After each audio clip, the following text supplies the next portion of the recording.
Hi friends, today I'm going to show you a video of laparoscopic dermoid cystectomy. We've had dermoid videos before, and as I always tell my residents, whenever you see a dermoid in one ovary, always look very carefully. This is because anywhere between 10 to 20% of the dermoids are bilateral. So the other ovary may also have a dermoid, small or big. What is rarer is two dermoids in the same ovary, but I have seen couple of cases, so it is not like very uncommon to have two dermoids in the same ovary. So when you see a dermoid, please, the dictum is look carefully in the same ovary as well as in the other ovary. So let's see how we did this case. Now this patient, the principles of the surgery remain the same. In case of a dermoid, first when you do the scan, try to get a mental image of which pole the dermoid is. That is because the surface is going to look exactly smooth. There is going to be no lobulation in smaller dermoids. So you have to be very careful where you are injecting the vasopressin and where you give your initial incision. My two tips for the initial incision are: don't give an incision near the mesosalpinx. Also, don't give an incision in the lower pole because it is very difficult to strip. Now, as you can see, I'm using two instruments to kind of just tear, and the plane is so beautifully delineated by the vasopressin that the cyst just pops out. You can see we are trying to remove it without rupturing it, and it is really possible in smaller dermoids, 4 to 5 centimeters, to remove the enucleate the entire thing without rupturing or spilling the contents. As this dermoid is something which is in the stroma of the ovary.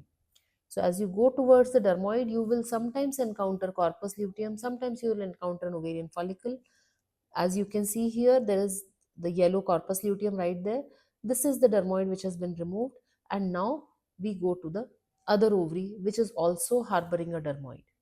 And the left ovary actually has a larger dermoid. We are going to follow the same steps. We will stabilize the ovary, we will give an incision, and here do you see this yellow thing? That is the corpus luteum which is there on the surface, because all of this is found on the surface of the ovary. I am extending the incision because I want to find out where exactly the dermoid is, and there.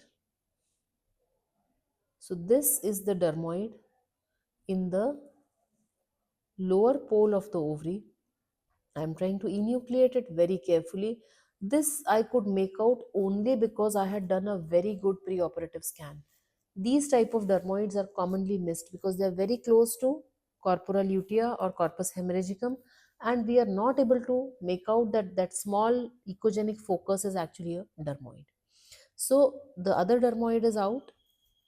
Now we are going to repair the ovary. The principle remains the same. Take a purse string suture, obliterate the entire dead space. Usually the bleeding is not a problem because there is a well developed plane, and also because we have injected vasopressin. If you avoid the mesosalpinx, you will never encounter significant bleeding in a dermoid. Take purse string sutures. Now with barbed sutures, you don't even need to put a stitch. You can just pull, the barbs will hold, and the cortex which was cut will just come together, and that will be the end of the story. Specimen retrieval always to be done in a bag. Try and extend the incision if you wish to 10 millimeter in the side lower port. Always avoid taking out a dermoid from the umbilicus or even from the pouch of Douglas. I remember seeing a patient who had discharge of cheesy material from the vagina for 11 years after a colpotomy was used to retrieve the large dermoid tissue. So always put it in an endobag. If required, extend the incision. If required, even give a mini laparotomy incision, but never make the mistake of removing it without the bag. Now, the other ovary also is being sutured by the purse string suture in the same way.